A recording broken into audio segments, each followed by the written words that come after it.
Hello दोस्तों, welcome to your new YouTube channel that is Prep Nova. तो आज हम यहाँ पे बहुत ही इंटरेस्टिंग सा जो सब्जेक्ट है हमारा दैट इज़ इंडियन जियोग्राफी को हम डिस्कस करने जाएंगे। इसमें हम हर एक पॉइंट को मेंशन करते जाएंगे। जो भी कॉम्प्लेक्स कॉन्सेप्ट्स होंगे उनको हम सिंपल भाषा में समझेंगे। एनसीईआरटी में जितने भी क्वेश्चन होंगे, जितना भी एनसीईआरटी में लिखा है वो सब हम यहाँ पे डिस्कस करेंगे। इसके अलावा एनसीईआरटी के बाहर जितने भी इंपॉर्टेंट पॉइंट्स हैं वो भी हम इसमें इंक्लूड करेंगे। मुझे पूरा यकीन है अगर कि आप इस वीडियो को पूरी अच्छी तरह से देखोगे तो आप एग्जाम में हर कोई क्वेश्चन अटेम्प्ट कर पाओगे। मोर ओवर जो यहाँ पे कुछ फैक्ट्स होते हैं जो मोस्टली स्टूडेंट्स याद नहीं रहते, जो स्टूडेंट्स को याद नहीं रहता, उनको हम शॉर्ट ट्रिक्स में कवर करेंगे। ठीक है, तो आप मेरे साथ साथ नोट्स भी साथ बनाती चली जाइए। तो स्टार्ट करते हैं। तो सबसे जो पहला पॉइंट है that is location of India, जिसमें से बहुत बार क्वेश्चन पूछे जाते हैं विद रेस्पेक्ट टू इट्स, ये कहाँ पे with respect to its continent या with respect to its hemisphere, वो हम देखेंगे। ये हमारे पास वर्ल्ड मैप है। अगर आप देखोगे वर्ल्ड मैप को, यहाँ पे इक्वेटर जो है दैट इसको दो इक्वल हाउस में डिवाइड करता है। ये इक्वेटर क्या होता है? That is 0 degree latitude. अब इस इक्वेटर के ऊपर वाले हिस्से को और इस इक्वेटर के नीचे वाले हिस्से को, ये सारा हिस्सा और ये सारा हिस्सा जो इसके टॉप में लाई करता है, इसको हम बोलते हैं नॉर्दर्न हेमिस्फीयर। Northern hemisphere. और नीचे वाले को साउदर्न हेमिस्फीयर। क्लियर? अब अगर आप देखोगे कि यहाँ पे इंडिया की लोकेशन कहाँ पे है, इंडिया की लोकेशन कहाँ पे है, इंडिया की लोकेशन यहाँ पे है। ये हमारा इंडिया, ये हमारा इंडिया रहेगा। अब तो सबसे पहली बात तो ये तो नॉर्दर्न हेमिस्फीयर में आ गया। तो क्या आप, अगर आपसे पूछा जाएगा कि इंडिया की लोकेशन कहाँ है, तो नॉर्दर्न हेमिस्फीयर में तो आता है। लेकिन रुकिए, इसके अलावा अगर आप यहाँ से देखोगे, यहाँ से देखोगे, यहाँ से और एक लाइन इसको डिवाइड करती है। अब जो नॉर्दर्न हेमिस्फीयर है इसके भी दो पार्ट्स हो गए और साउदर्न हेमिस्फीयर है इसके भी दो पार्ट्स हो गए। ये जो 0 डिग्री लॉन्गिट्यूड है इसको हम बोलते हैं प्राइम मेरिडियन। अब इसने क्या किया, इसने लॉन्गिट्यूडली जो है अर्थ है इसको दो इक्वल हाफ्स में डिवाइड कर दिया, और जो इक्वेटर था इसने वर्टिकली इसको, लेटरली इसको क्या किया था, दो इक्वल हाफ्स में। तो इक्वेटर से हमें निकले थे नॉर्दर्न और साउदर्न हेमिस्फीयर। अब अगर हम प्राइम मेरिडियन को देखेंगे तो इसने क्या किया, ये जो इसके राइट साइड में लाई करेगा ये वाला एरिया, ये वाला एरिया, ये हो गया ईस्टर्न और ये हो गया वेस्टर्न। अब अगर आप पिन पॉइंट लोकेशन की बात करोगे इंडिया की, that is it lies in the north. ये तो यहां से हो गया नॉर्थ, यहां से हो गया east, so it lies in the north eastern hemisphere. North eastern hemisphere. इस पे भी बहुत बार क्वेश्चंस पूछे जा चुके हैं, तो इसको आप पूरी अच्छी तरीके से याद कर लीजिएगा। So that was with respect to the hemispheres. ये जो हम अभी तक बात कर रहे थे, ये क्या, हम हेमिस्फीयर्स के बारे में बात कर रहे थे कि किस हेमिस्फीयर में आता है। लेकिन अब अगर आप देखोगे, मैं इसको क्लियर करता हूं, अब अगर आप देखोगे इसमें और क्या है, किस बेसिस पे और ये पूछे जाते हैं। अगर आपसे on the basis of continents पूछा जाए, on the basis of continents, तो हमें सबों को पता है कि कहाँ पे हैं हमारा इंडिया, तो यहाँ पे है, तो ये तो एशिया में ही पड़ता है। ठीक है, लेकिन जो एनसीईआरटी पे एग्जैक्ट एक लोकेशन, एक पिन पॉइंट लोकेशन एनसीईआरटी में मेंशन की गई है, that is on the basis of continents, it lies on the south central part of Asia. Where? South central part of Asia में पड़ता है। ठीक, अगर आप खुद ही देखोगे ये एशिया है, तो ये हो गया एशिया का नॉर्थ, ये हो गया साउथ, ये ईस्ट, ये वेस्ट। ठीक है, तो अब तो खुद देखो तो ये कहाँ पे आएगा, साउथ में, और साउथ के सेंटर में, that is south central part of Asia. Clear? तो अभी हमें तक एक तो हो गया हमारा with respect to hemisphere, that is north eastern hemisphere, and with respect to the continents it lies in the south central part of Asia. Clear? Okay, अब आगे चलते हैं। नाउ कुछ इंपॉर्टेंट एस्पेक्ट्स की बात करते हैं जो कि रिलेटेड है इंडिया की। सबसे पहली बात, हम सबको पता है that India is the seventh largest country, seventh largest country, but with respect to what, with respect to area या साइज की बात करें, so it is the seventh largest country. जो एनसीईआरटी में इसका एरिया बताया गया है that is 32,87,263 kilometre square. Seventh largest country with respect to area और साइज, और इसकी जो फिगर बताई गई है that is 32,87,263 square kilometre. And ये जो एरिया है इट कंप्राइजेज ऑफ, आप लिख लीजिए साथ में, it comprises of 2.4% of the world's total surface area. 2.4% of the world's total surface area. Clear? ये चीजें आपको याद रखनी है। ये फिगर कितना पूरी वर्ल्ड का बनाता है, ठीक है, कौन सी किस नंबर पे ये कंट्री आती है विद रिस्पेक्ट टू साइज, ठीक है। और इसके साथ साथ अगर हम देखेंगे जो इंडिया से पहले जो 6 कंट्रीज हैं with respect to the area, वो कौन कौन सी हैं उनको आप लिख लीजिए। मैं कलर चेंज कर देता हूं यहां से।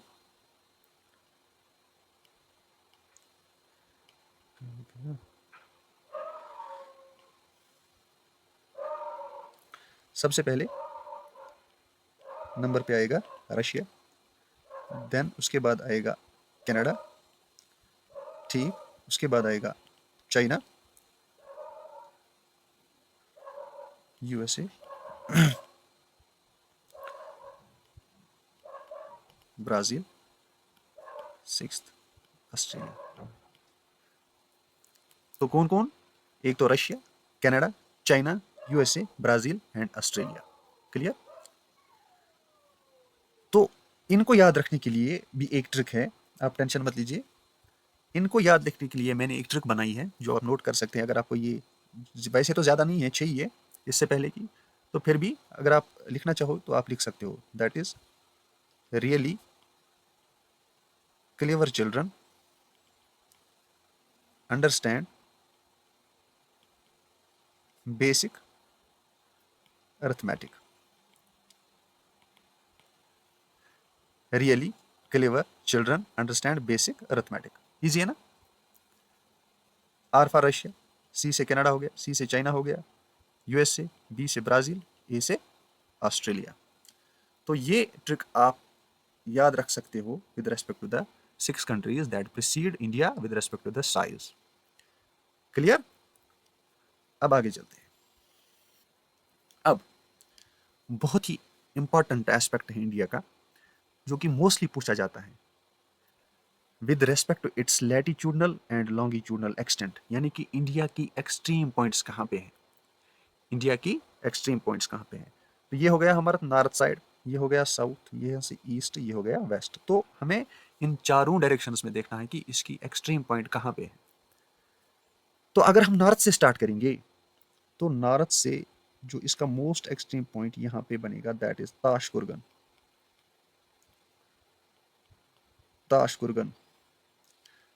अब बहुत सारी बुक्स इसको इंदिरा कोल भी लिखती हैं, लेकिन वो इससे नीचे यहाँ लद्दाख में आता है, लेकिन असल में जो है दैट इज ताशकुरगन। ठीक है, ताशकुरगन। अब ताशकुरगन, इसके कोऑर्डिनेट्स क्या है? That lies on 37 degree 6 minutes north. Clear? अब अगर वो जो मोस्टली बुक्स लिखते हैं इंदिरा कोल, इंदिरा कोल, वो ऑलमोस्ट 2 डिग्रीज इससे कम है, that is 35 degree 39 minutes north. So इसमें क्या है, जो ये ताशकुरगन है that is the actual extreme point. ठीक है, फॉर एग्जाम्पल अगर आपको क्वेश्चन में आता है कल ताशकुरगन, इंदिरा कोल और दो कोई ऑप्शन, तो वहां पे आप जरूरी ताशकुरगन ही लिख लीजिएगा। अब अगर ताशकुरगन नहीं है तो then it's Indira Col. Clear? अब अगर हम साउथ से आएंगे तो साउथ से यहाँ पे हमारे पास जो इसका मेनलैंड का जो है, मेनलैंड का with respect to mainland, that is Kanyakumari. Kanyakumari, इसकी जो डायमेंशंस हैं कन्याकुमारी की that is 8 degree 4 minutes north. Clear? ये हो गया हमारा नॉर्थ एक्सट्रीम, ये हो गया हमारा साउथ एक्सट्रीम। साउथ में भी हमने जो देखा that is what, that is the mainland. हमने अभी आइलैंड्स की बात नहीं की, हम सिर्फ मेनलैंड्स की बात करेंगे। तो अभी आप अगर देखोगे यहाँ से इसके आइलैंड्स भी आएंगे। मैं कलर चेंज करता हूँ। यहाँ से हमारे अंडमान निकोबार आइलैंड्स आएंगे, यहाँ से लक्षद्वीप आइलैंड। तो अगर आप देखोगे यहाँ पे ग्रेट निकोबार में एक पोजीशन है, एक पॉइंट है जिसको हम बोलते हैं इंदिरा पॉइंट। इंदिरा पॉइंट तो असल में यही है south most extreme point, that is in the great Nicobar. Clear? और ग्रेट निकोबार में भी अगर हम देखेंगे जो इसकी डायमेंशंस यहाँ पे रहेंगी वो रहेंगी 6 डिग्री 45 मिनट्स नॉर्थ। तो यहाँ पे भी ऑलमोस्ट 2 डिग्रीज का फर्क आता है। अब आगे चलते हैं, चलते हैं हम कहाँ पे, ये वाले साइड में, that is in the west. जो यहाँ पे जो मोस्ट एक्सट्रीम पॉइंट है दैट इज गौहर मोती। और ये कहाँ पे आता है, गुजरात में। क्लियर? अब सर इसके भी तो कोऑर्डिनेट्स होंगे, वो भी आपको जरूरी याद रखने हैं। ठीक है, तो गौहर मोती का आप लिख लीजिए 68 डिग्री 7 मिनट्स ईस्ट। अब इसी तरह से अगर हम ईस्ट मोस्ट एक्सट्रीम पॉइंट की बात करेंगे जो कि है अरुणाचल प्रदेश में, इसको बोलते हैं हम किबुथु। कहाँ पे, अरुणाचल प्रदेश में। अब इसकी डायमेंशंस हैं 97 डिग्री 25 मिनट्स ईस्ट। क्लियर? तो ये हो गई बात with respect to the extremes of the India. Tashkurgan in the north, Indira point in the great Nicobar, Kanyakumari in the mainland south side, and on the west it is Gormati in the Gujarat, and in the east it is Kibuthu in the Arunachal Pradesh. Clear? यहाँ तक clear? अब और एक बात जो यहाँ पे हमें देखनी है कि डिस्टेंस कितनी है। अगर हम नॉर्थ से साउथ की बात करेंगे और ईस्ट से वेस्ट की बात करेंगे तो डिस्टेंस कितनी है। अगर मैं यहाँ से यहाँ की बात करूँगा और यहाँ से यहाँ की बात करूँगा तो डिस्टेंस कितनी है। वेस्ट टू ईस्ट जो है दैट इज 2933 किलोमीटर्स, और नॉर्थ से साउथ दैट इज 3214 किलोमीटर्स। ये हो गया north to south 3214 kilometres. From east to west that is 2933 kilometres. और ये जो फिगर्स, ये जो पॉइंट्स हमने यहाँ पे डिस्कस की हैं, they are very very important with respect to any competitive exams. Clear? अब आगे चलते हैं। अब हम बात करेंगे इंडियन फ्रंटियर्स की। इंडियन फ्रंटियर्स में हम देखेंगे कि हमारा जो लैंड बाउंड्री है वो कितनी है, कोस्टल लाइन है वो कितनी है। ठीक है, अगर आप यहाँ से देखोगे, यहाँ से हमारी जो है that is land frontier start होगा यहाँ से, क्योंकि लैंड लॉक्ड एरिया है सारा। ठीक है, यहाँ से लैंड लॉक्ड। क्लियर? तो अब अगर यहाँ पे आप देखोगे तो ये जो इसका एरिया, यहाँ इसकी लेंथ बन जाती है लैंड की। मैं लैंड फ्रंटियर की बात करूँगा, ये भी आपको देखना पड़ेगा, दैट इज 15,200 किलोमीटर्स। ठीक है, अब अगर मैं कोस्ट लाइन की बात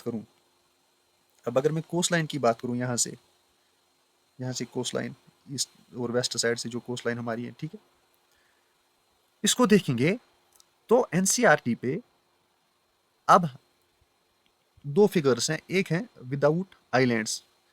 अगर मैं लिखूं without islands so that is 6100 kilometre.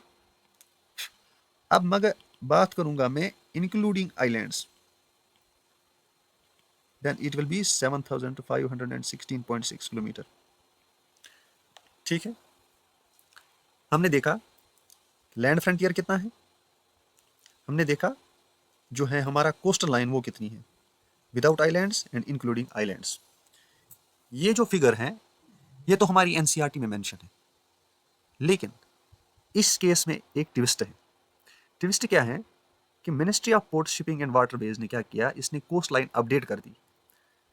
तो जो न्यू अपडेटेड कोस्ट लाइन है, न्यू अपडेटेड कोस्ट लाइन, वो जो है वो है 11,098.81 किलोमीटर्स। ये यहाँ पे बहुत ही इंपॉर्टेंट पॉइंट बनता है with the exam point of view, with respect to exam point of view, जो अपडेटेड कोस्ट लाइन है। ठीक है, आगे चलते हैं। ये है अपडेटेड कोस्ट लाइन जो ministry of port shipping and waterways ने रिलीज की थी। तो इसको भी आप अपनी कॉपी में जो है वो नोट कर लीजिएगा। सबसे ज़्यादा coast line Andaman and Nicobar, then उसके बाद गुजरात, फिर तमिलनाडु, फिर आंध्र प्रदेश, फिर Maharashtra, West Bengal, Kerala, Orissa, Karnataka, Goa, Lakshadweep, Daman Diu and Dadra and Nagar Haveli and then Puducherry. अब इसमें बहुत सारे क्वेश्चन बनते हैं कि आपने देखा होगा मोस्टली पेपर्स में ऐसे पूछा जाता है कि which among the following has the maximum coast line, इन स्टेट्स में किस में से सबसे ज़्यादा कोस्ट लाइन है। लेकिन यहाँ पे आपको ध्यान रखना होगा कि वो पूछ क्या रहा है, वो विद रेस्पेक्ट टू स्टेट पूछ रहा है या with respect to union territory, क्योंकि सबसे ज़्यादा जो कोस्ट लाइन है वो तो अंडमान निकोबार आइलैंड्स की है, but that is union territory. तो सबसे ज़्यादा जो विद रेस्पेक्ट टू स्टेट आ गई वो तो गुजरात आ गई। ये पॉइंट आप नोट कर लीजिएगा। Tamil Nadu state, Andhra Pradesh state, state state है ना, इसी तरह गोवा, लक्षद्वीप, ये भी क्या है, ये भी यूटी है, ये भी यूटी है, ये भी यूटी है। तो सबसे जो स्टेट जिसका सबसे कम जो है coast line, state with least coast line, that is Goa coast line. अब और क्या हो सकता है यहाँ पे कि एग्जामिनर आपको पूछ सकता है, फॉर एग्जाम्पल आपसे पूछी जाए अरेंज द फॉलोइंग, वो आपको 2-4 स्टेट्स का नाम देगा और इनको बोलेगा इनको इंक्रीजिंग ऑर्डर या डिक्रीजिंग ऑर्डर में आप अरेंज कर लीजिएगा। तो ये चीज़ हमें पता होनी बहुत ज़रूरी है। अब आप बोलोगे सर कि इतना हम कैसे याद रखें कि कौन कैसे हैं, तो कोई टेंशन नहीं, इसके लिए भी हमने एक शॉर्ट लाई है, तो वो देख लेते हैं, हाउ टू रिमेंबर। ठीक है, थोड़ा सा मैंने कोशिश की है कि आपको ये ट्रिक याद रहे, ये इनके नाम याद रहे।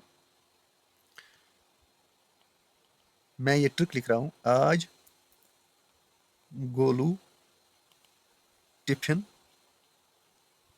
आराम से मीठा वाला खा के और कभी घर लौट देना प्लीज। आज गोलू टिफिन आराम से मीठा वाला खा के और कभी घर लौट देना प्लीज। बस इतना आपको याद रखना है, क्योंकि ए से क्या हो जाएगा अंडमान निकोबार, जी से गुजरात, टी से तमिलनाडु, कर्नाटक, गोवा, लक्षद्वीप, दमन दीव एंड पुडुचेरी। क्लियर, इसको आप संभाली कर दीजिएगा, खा के, आज गोलू टिफिन आराम से मीठा वाला खा के और कभी घर लौट देना प्लीज। आप इसको अपने हिसाब से भी एडजस्ट कर सकते हो। ठीक है, तो सबसे ज़्यादा Andaman Nicobar, then Gujarat, then Tamil Nadu, then Andhra Pradesh, then Maharashtra, then West Bengal, then Kerala, Orissa, Karnataka, फिर गोवा, फिर लक्षद्वीप, दमन दीव एंड पुडुचेरी। तो उम्मीद है ये ट्रिक आपको बहुत पसंद आई होगी। तो अब आगे चलते हैं। अब आप इस मैप को देखिए कि एक लैटिट्यूड जो है जिसे हम कहते हैं ट्रॉपिक ऑफ कैंसर, और ये जो है 30 डिग्री 5 मिनट नॉर्थ, ये लैटिट्यूड इंडिया को ऑलमोस्ट 2 इक्वल हाउस में डिवाइड करता है। अब यहाँ पे पूछा क्या जाता है, पूछा ये जाता है कि ये जो है ट्रॉपिक ऑफ कैंसर, ये इंडिया के कितने स्टेट्स से पास होता है, या आपको ये बताया जाएगा from which of the following state does the Tropic of Cancer pass. ठीक है, तो ये चीज़ें आपको याद होंगी। अगर आप देखोगे तो यहाँ से ये 8 स्टेट्स से गुजरता जा रहा है, इट पासिस थ्रू 8 स्टेट्स। तो यहाँ पे देखोगे आप गुजरात, थोड़ा सा राजस्थान का, फिर मध्य प्रदेश, छत्तीसगढ़, झारखंड, वेस्ट बंगाल, त्रिपुरा एंड मिजोरम। ठीक है, तो कौन कौन सी स्टेट्स हैं, एक तो हो गई गुजरात, ठीक, Rajasthan, then Madhya Pradesh, then Chhattisgarh, then Jharkhand, west Bengal, Tripura and Mizoram. Clear? So कितने स्टेट से गुजर के जाता है ये? 8 स्टेट से, 8 स्टेट से गुजर के। इन स्टेट्स के नाम आपको याद रखने ही रखने होंगे। जो एरिया है, ये वाला एरिया, ये वाला एरिया इंडिया का, on the north of, the area that is on the north of the Tropic of Cancer is near twice area which lies to the south. So ये जो है एरिया, नॉर्थ वाला area, that is, मैं अगर यहाँ पे लिखूं, mention करूं, the northern side of the Tropic of Cancer is nearly twice of the southern side, southern side. Clear? अब यहाँ पे और एक इंटरेस्टिंग चीज़ अगर आप देखोगे, वो इंटरेस्टिंग चीज़ क्या है, मैं पहले इसको क्लियर करता हूँ, मैं इसको क्लियर करता हूँ यहाँ से, और एक स्ट्रॉन्ग कलर ले लेता हूँ।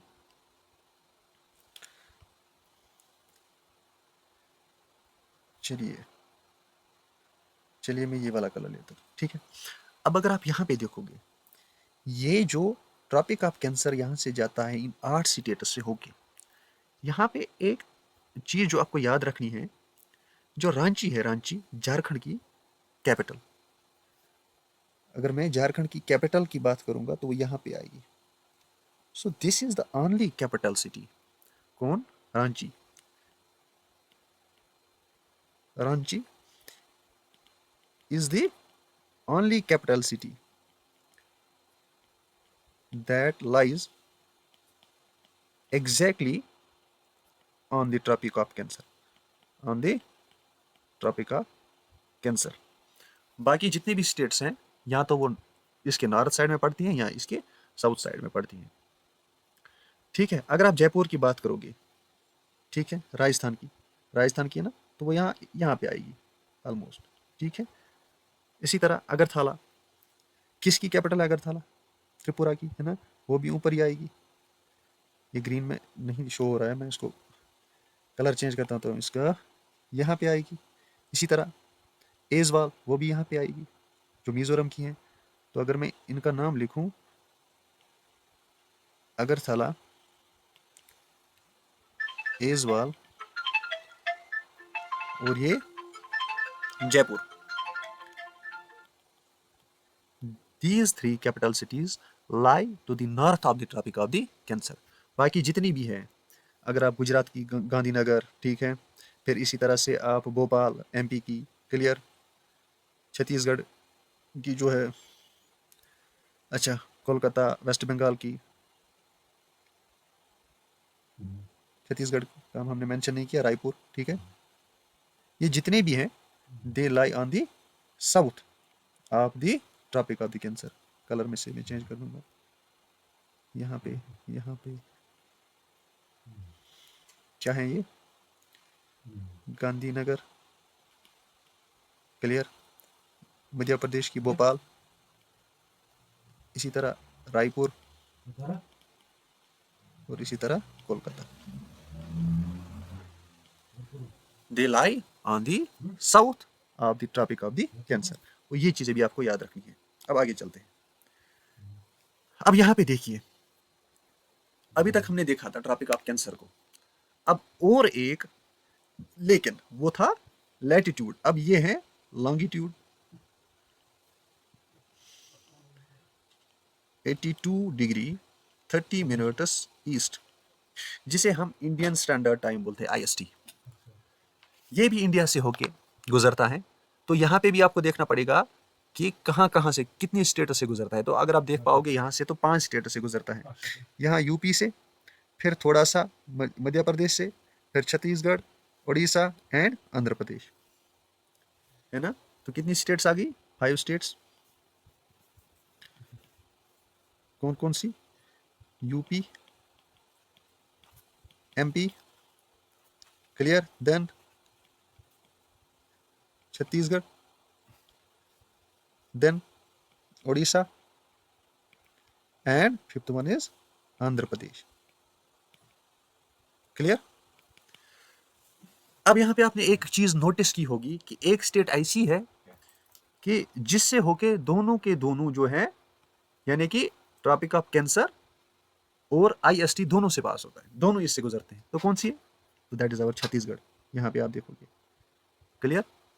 तो यहाँ छत्तीसगढ़ से होके आईएसटी भी गुजरता है और ट्रॉपिक ऑफ कैंसर भी गुजरता है। ठीक है। जो अगर आप देखोगे ना, इसका जो पिन पॉइंट लोकेशन जहां से ये गुजरती हैं, कौन सी लोकेशन ऐसी है, वो यूपी में एक ऐसी जगह है जिसका नाम है, जरा गेस कर सकते हो, यहाँ पे एक डिस्ट्रिक्ट आता है, ये पिन पॉइंट लोकेशन है इसकी, दैट इज मिर्जापुर। मिर्जापुर के बारे में आपने सुना ही होगा। मिर्जापुर से ये इसकी पिन पॉइंट लोकेशन है। ठीक है। और एक इंपॉर्टेंट पॉइंट है यहाँ पे, जो जब हम इंडियन स्टैंडर्ड टाइम की बात करते हैं तो साथ ही साथ में उसकी भी बात करते चले जाएंगे कि जब आप एक डिग्री लॉन्गिट्यूड से दूसरी डिग्री, मतलब दूसरी एक एक लॉन्गिट्यूड से दूसरी लॉन्गिट्यूड तक जाओगे तो यहाँ पे 4 मिनट्स का डिफरेंस बनता है। So from we can say the difference between two longitudes, two longitudes वो किसके बराबर होता है? 4 मिनट्स। सो इस हिसाब से जब हम जाते हैं अपने ईस्ट से वेस्ट की तरफ, ठीक है, तो यहाँ पे हमें 2 घंटे का टाइम डिफरेंस देखने को मिलता है। 2 घंटे का टाइम डिफरेंस देखने को मिलता है from east to west. So ये पॉइंट भी आप मेंशन कर लीजिएगा कि east to west time difference जो है that is about 2 hours. So east to west यहाँ पे 2 घंटे का फर्क है। एज क्यों कि हमने अभी बात की, जो डिफरेंस है 1 डिग्री लॉन्गिट्यूड वो बनाता है हमारे तकरीबन 4 मिनट। ठीक है। तो यहाँ पे ईस्ट से वेस्ट की तरफ अगर आपने हमने बात की थी अभी कि जो हमारा वेस्ट एक्सट्रीम है दैट इज 68 डिग्री, है ना, और जो हमारा ईस्ट मोस्ट एक्सट्रीम था वो क्या था? 97 डिग्री। तो ऑलमोस्ट 30 डिग्रीज का फर्क बनता है। फिर आप 30/4 वो कितना हो जाएगा? 120 मिनट का फर्क होगा। क्लियर। तो ये चीजें भी आपको यहाँ पे रखनी होगी। कितने स्टेटस से गुजरता है? 5 स्टेटस। टॉपिक ऑफ कैंसर कितने स्टेटस से गुजरता था? 8 स्टेटस से। ठीक है। तो ये 5 स्टेटस है। तो आगे चलते हैं। अब अपनी नेबर्स के बारे में बात करते हैं थोड़ा सा। जो इंडिया के नेबर्स हैं कौन कौन से हैं, है ना। और यहाँ पे हम बात करेंगे और एक चीज कि किस नेबर के साथ कितनी बाउंड्री शेयर होती है। ठीक है। किस नेबर के साथ कितनी बाउंड्री शेयर होती है ये भी हम डिस्कस करते हैं। महाराष्ट्र, वेस्ट बंगाल, केरला। तो चलिए अपने नेबर्स को देख लेते हैं हम। तो नेबर्स में जब हम देखते हैं कि किस किस कंट्री के साथ हमारा बॉर्डर शेयर होता है, यहाँ से आपको पता है पाकिस्तान,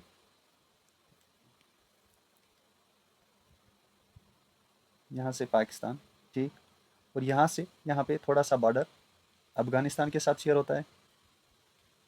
यहाँ से चाइना आएगा, यहाँ पे नेपाल, यहाँ पे भूटान, यहाँ से म्यांमार। क्लियर। और यहाँ से हो गया बांग्लादेश। तो यहाँ पे जो याद रखने वाली बात है वो ये देखना है हमें कि किस कंट्री के साथ ज़्यादा बॉर्डर शेयर होता है। तो इसमें जो सबसे ज़्यादा बॉर्डर किसके साथ शेयर होता होगा? जब हम ऐसे मैप को देखते हैं तो लगता है चाइना के साथ या पाकिस्तान के साथ, बट सबसे ज़्यादा बॉर्डर जो है that is with Bangladesh. Bangladesh के साथ हमसे हमारा जो बॉर्डर है वो सबसे ज़्यादा है, दैट इज़ 4096.7 किलोमीटर। ठीक। बांग्लादेश के बाद दूसरे नंबर पे आएगा चाइना। चाइना के साथ 3488 किलोमीटर। देन उसके बाद आएगा पाकिस्तान। पाकिस्तान के साथ 3323। देन इसके बाद फोर्थ वन यहाँ पे मैं मेंशन कर रहा हूँ, फोर्थ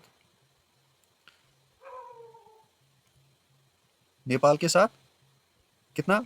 1751 किलोमीटर। देन फिफ्थ कौन आएगा? म्यांमार।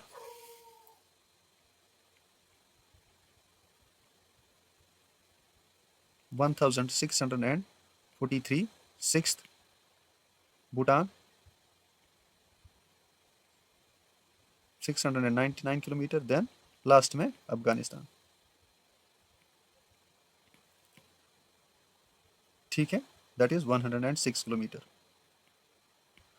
तो सबसे ज्यादा जो बॉर्डर शेयर होता है वो किसके साथ होता है? बांग्लादेश के साथ, then China, then Pakistan, then Nepal, then Myanmar, Bhutan and seventh is our Afghanistan. हाँ अच्छा, तो इसका भी आपको ऑर्डर याद करना होगा। ठीक है, तो ये भी पूछा जाता है। तो इसके लिए मैंने जो एक ट्रिक बनाई है छोटी सी, वो आप मेंशन कर लीजिएगा, आसानी होगी अगर याद नहीं रहता है तो। मैं अगर लिखूं बिल्लू चाचा पानी नहीं मांगता बल्कि आम, क्या? बिल्लू चाचा पानी नहीं मांगता बल्कि आम। बिल्लू चाचा पानी नहीं मांगता, फिर क्या मांगता है? बल्कि आम। इजी है ना? बिल्लू चाचा पानी नहीं मांगता बल्कि आम। B for Bangladesh, China, Pakistan, Nepal, Myanmar, then Bhutan, then Afghanistan. Clear? तो ये रही थी बात हमारे नेबर्स की कि किसके साथ कितना हमारा बॉर्डर शेयर होता है। तो ये फिगर्स भी आप मेंशन कर लीजिएगा अपने नोट्स में। ठीक है, तो आगे चलते हैं। अब कुछ यहाँ पे इंपॉर्टेंट है, हमने अभी बात की कि अगर हम वापस जाते हैं तो यहाँ पे देखते हैं कि ये जो पाकिस्तान के साथ यूजुअली जो हमारा बॉर्डर बनता है, ये वाला एरिया, इसको हम क्या बोलते हैं? Red Cliff line. ठीक है, और यहाँ से ये भी रेड क्लिफ लाइन। ठीक है, क्योंकि ये पहले ईस्ट पाकिस्तान हुआ करता था, तो रेड क्लिफ लाइन इन दोनों के लिए है। ठीक है, लेकिन डिस्प्यूट कहाँ है? तो यहाँ पे इंटरेस्टिंग पॉइंट क्या है, यहाँ पे आप देखिए, जब हम यहाँ रेड क्लिफ लाइन से ऊपर आते हैं तो यहाँ पे जो है जम्मू के पास ये वाला region that is international border, और इसकी लेंथ है 221 किलोमीटर। इस पे तो कोई डिस्प्यूट नहीं है। ओके, अब डिस्प्यूट आगे स्टार्ट होता है। डिस्प्यूट क्या है? अब ये वाला एरिया है that is Pakistan occupied Jammu and Kashmir, ये वाला एरिया, और ये जो लाइन यहाँ पे है जो एलओसी की लाइन है, एलओसी दैट इज 776 किलोमीटर, ये डाली थी। एलओसी क्या करता है? ये है रेफर करता है military control line between India and Pakistan. इसको पहले क्या बोलते थे? सीज फायर लाइन भी बोलते थे इसको। इसको सीज फायर लाइन भी बोला करते थे। ठीक है, एलओसी के बारे में। ठीक है, ये मसला जो है ना, ये एलओसी कब से नाम, जब शिमला एग्रीमेंट हो गया था 1972 में, शिमला एग्रीमेंट के तहत ये हुआ था। शिमला एग्रीमेंट 1972, तब से इसका नाम जो है दैट इज एलओसी। क्लियर? अब यहाँ अगर आप चलोगे आगे आगे तो यहाँ पे आप ये एलओसी पे ये पॉइंट एक देखोगे जिसका नाम है पॉइंट NJ9842, जो कि कहाँ कहाँ पे है? सियाचिन ग्लेशियर के पास, जो येलो कलर में देख रहे हो आप, दैट इज सियाचिन ग्लेशियर के पास। अब पॉइंट क्या है यहाँ पे कि पाकिस्तान क्लेम कर रहा है दैट इज कि ये जो है हमारा एरिया यहाँ तक है। ठीक है, और जो इसी पे जो लड़ाई हुई थी अगर आप देखोगे तो यहाँ पे और एक लाइन जो है that is actual ground position line AGPL of 110 kilometres. अब AGPL और LOC में क्या डिफरेंस है? ये तो शिमला एग्रीमेंट के तहत, सीज फायर के तहत ये हो गया था इसका नाम, लेकिन ये जो AGPL है that is the line that currently divides current position of Indian and Pakistani troops. So ये जो AGPL लाइन है, तो आप ये भी मेंशन कर सकते, line that currently divides current position of, current position जो है इंडिया और पाकिस्तान ट्रूप्स की। ये हो गया कौन? AGPL। ठीक है, इसके बाद LAC दैट इज 3488 किलोमीटर्स। ये LAC किसको सेपरेट करता है? ये सेपरेट करता है जो चाइनीज ये कंट्रोलर टेरिटरी है उसको इंडियन कंट्रोलर टेरिटरी से। ठीक है, तो ये जो 3488 किलोमीटर, 3488 किलोमीटर आप देख रहे हो, ये सिर्फ इतनी लाइन नहीं है, ये वाला एरिया रिप्रेजेंट नहीं कर रहा है, बल्कि जो ईस्टर्न साइड जो है वहां से भी जो बाउंड्री बनती है इसके साथ, उसको भी LAC। तो LAC does not include only this portion, what it does, it also includes other parts of middle and eastern segments. ठीक है, क्लियर? अब आगे चलते हैं, अब बात करते हैं इंडियन सब कंटिनेंट की। तो यहाँ पे भी अगर आप देखोगे ना, जो लोअर स्टैंडर्ड NCERT बुक्स हैं उनमें कुछ कंट्रीज एक्स्ट्रा हैं। अगर आप 11th या 12th NCERT पढ़ोगे तो उसमें देखोगे कि इंडियन सब कंटिनेंट में कौन कौन सी कंट्रीज आती हैं। तो एक आती हैं Pakistan, Nepal, Bhutan, Bangladesh and India. So this is the Indian सब कॉन्टिनेंट। अब सर आप बता रहे थे कि अभी जो है फिफ्थ सिक्स एनसीईआरटी में उन्होंने वहां पे दो और कंट्रीज मेंशन कर दी हैं, that is Sri Lanka and Maldives. ठीक है, देखिए यहाँ पे क्या है, जो 11th एनसीईआरटी है, ये जो 5 कंट्रीज मेंशन करती हैं with respect to the Indian subcontinent, because they are taking it with reference to the geography. So it is with reference to the geography. But अगर आप कल्चर को भी add करते हो, culture with respect to culture, then these two countries will also be included with respect to the NCRTs. But the correct one is Pakistan, Nepal, Bhutan, Bangladesh, and India. These 5 countries. Okay, clear. हाँ, इसके बाद structure and physiography पे आएंगे, तो इंशाल्लाह ताला हम next video में डिस्कस करेंगे। तब तक के लिए गुड बाय।